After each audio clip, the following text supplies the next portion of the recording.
Hello and welcome back to Signal Shift with me, Rocky.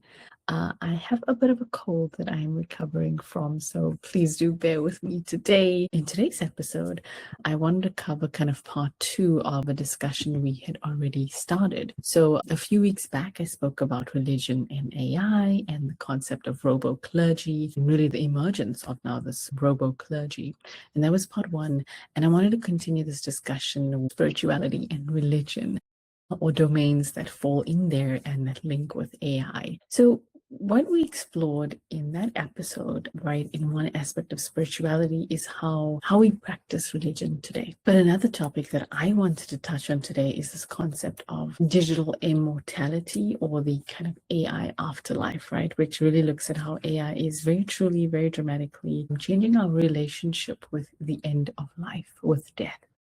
Traditionally, this was the domain of religion, right? And of faith. And that's where you would go for support and guidance and a solution for what's next. But now there's a whole other sphere that's opened up, which is sort of this digital afterlife, which doesn't sit in the faith domain anymore, right? It's the tech domain. So, what happens if death is no longer the end of the conversation? Is literally what's happening, right? I mean, imagine sitting down for coffee with a digital twin of your deceased grandfather, right?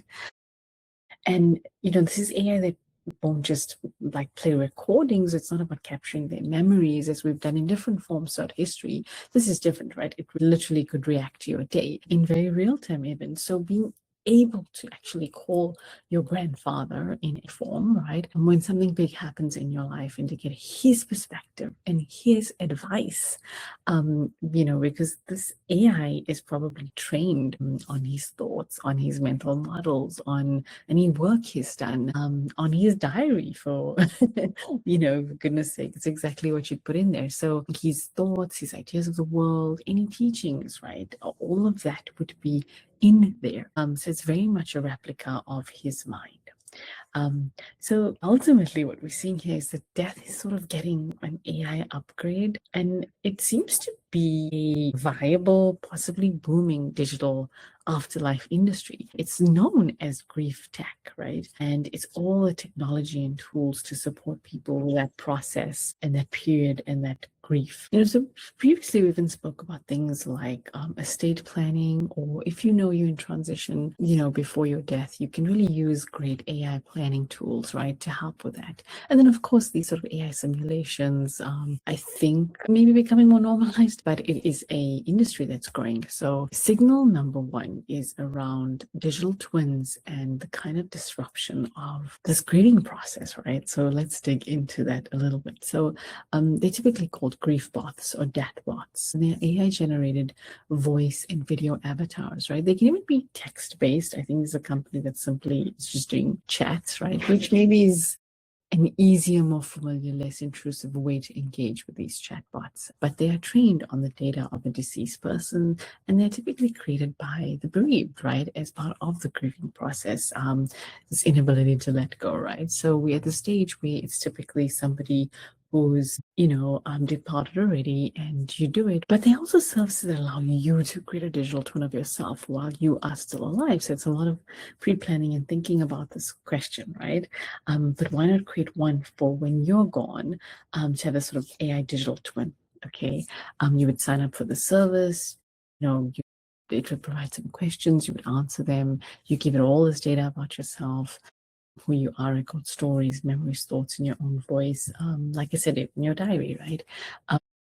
They upload a visual likeness in the form of images or video of yourself or any other data that's extremely personal, right? And it creates this digital replica based on that sort of training data. And then when you die, this company is notified, and your loved ones will be able to interact with your digital twin once you are gone. Now, I mean, I think the big scary thing about this is that you're giving this company the rights to really make this simulation of yourself, right? It's the contract, right, that's generated for posthumous use, but you give licensing rights really over yourself. Even though you're not here, they're extending your life. And it's interesting one because this, could even be a form of insurance for your family, right? So any monetary benefits that come out of them utilizing this data about you, not just for, your family interactions, but maybe in other anonymized ways, could lead to your family getting some money, right? There's, of course, the legal side, the ethical side, which, very few parties are investigating. But who owns this data? What happens when they sell the company?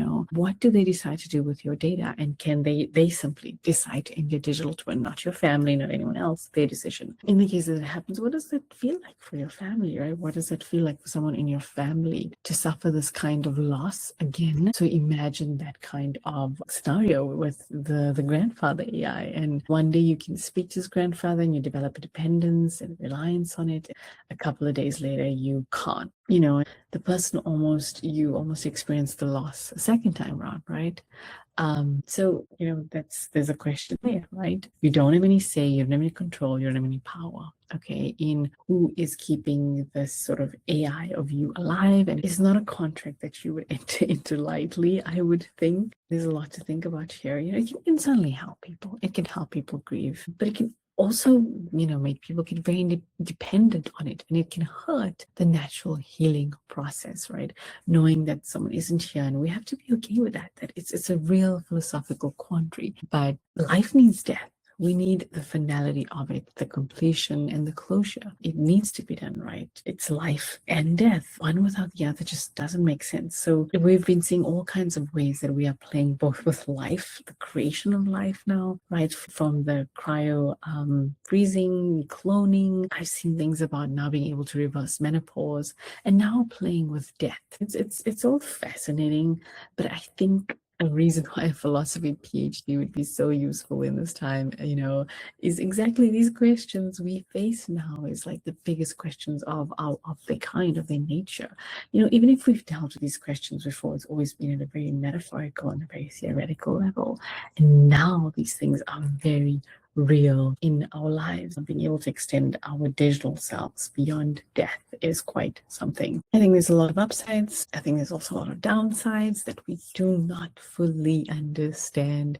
I always use the example of social media, right? If only we knew what we know after a decade of usage and its impact on us, on young kids. And it's a very similar situation here, where even though this might seem beneficial and not harmful initially, it's not just about hurting that natural healing process, but what happens after 10 years of someone interacting with your grandfather in a non-real form, and how does it impact your relationships with other real humans, things like that, right? So yeah, something to think about. But some of the leading companies and projects in this sphere include StoryFile, okay, which enables sort of interactive video, allowing people to talk kind of at their own funeral. So, it's not fake personas. They don't sell generative ghosts. They're very clear about them, but it's real people would answer real questions, and then you would use that in sort of simulation format at something like a funeral, right? And I think that is something that people maybe are going to be using much more often with more commonality. Right? Now, Replica creates any sort of chatbot to engage with, and you can play in Replica as well and create a replica of the deceased person. There's a company called Rememory, right? And there's a couple of companies with this name, but this specific one is a service that reconstructs the life of deceased individuals. And it's run by DeepBrain AI, who have a lot of different of these kinds of applications. Eternos is one that is really marketing to us individually, to me and you and everybody who's still alive, and hopefully is a long way to go, to discover, develop, and protect our own individual AI. To say we have to start building it right now and to own it and protect it ourselves. So should we already be thinking about it and doing it? And Afterlife AI is very similar to that, and their motto is build once, live twice. Yeah, and it says it all, right? So that's one topic. The second signal that I wanted to talk about, or the second concept as well, is AI worship. And this is prompted by the fact that an AI musician topped the Christian chart. Solomon Ray topped the iTunes Top 100 Christian and Gospel Albums chart during the week of November 17th to 23rd in 2025. His debut EP, Faithful Soul, which I think came out in November as well, these really popular signals like Find Your Rest and Goodbye Temptation hit number 1 and 2 on Billboard Billboard's gospel digital song sales chart. So Solomon Ray is an AI generated artist, right? No physical body, no personal history, and yet his songs are described as very soulful. I've listened. It's beautiful music, and the voice does sound very rich and deep and soulful, okay? But it's all written, performed by AI, right? Developed by algorithms. Now, of course, there's a human producer behind that. His profile says, his Spotify profile says that he is a Mississippi-made soul singer carrying a Southern soul revival into the present. He's had a Christmas album also with songs like A Soulful Christmas, Soul to the World, and Jingle Bell Soul. So I don't know if you guys are into gospel music or listening to it, and this conversation is, of course, a big one, right, about artistry and AI, this big conversation everybody's having. And is it art? And should AI be allowed to be competing with other singers and artists of our time, right? But it is happening. I think about Ida, the humanoid painter, right? And I can't remember how much a painting went for the first one, but it brought in a lot of money, right? Or whether it's, painting to now musicians, to writers. And of course, in Hollywood, all these fears around AI generated video and what's happening there.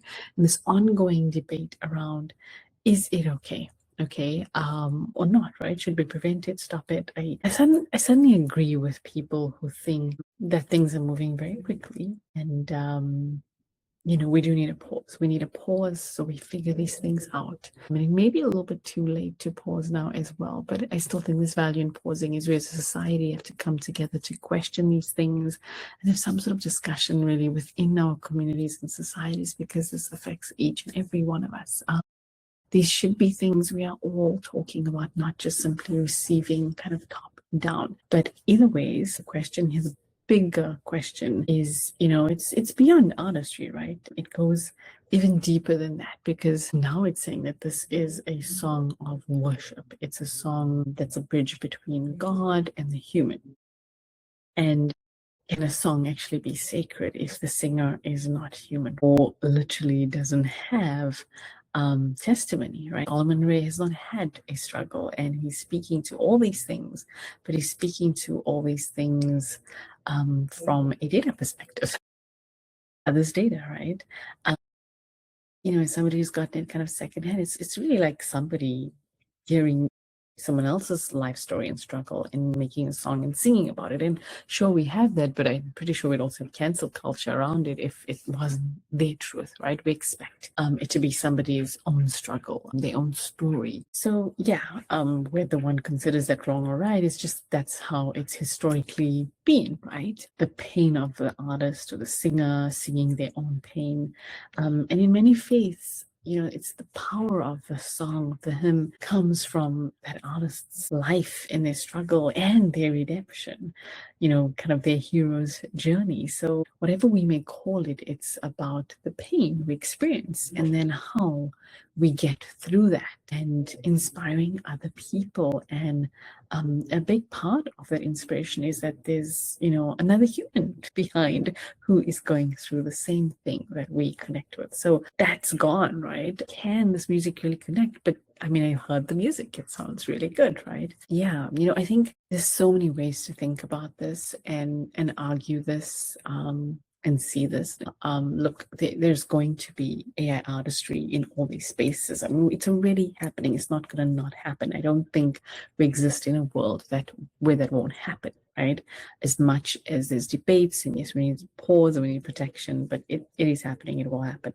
And there's questions about who gains, right? And the wealth, and who will make money from this, and is that right or not, and how that impacts actual artists. But I think the truth is that artistry has always never been very fair, right? If you think about pop artists, they are maybe good singers, maybe not the greatest, but it's a lot of marketing, it's a lot of branding. It's, you look a certain way, etc., and a brand is created from that, okay? But, somebody's really amazing is busking and singing in a train station, right? And so there is that reality, a space where AI can't replace human performance, and that's live performance. And maybe that'll be the space where we can see that singer and connect and hear their personal story from them.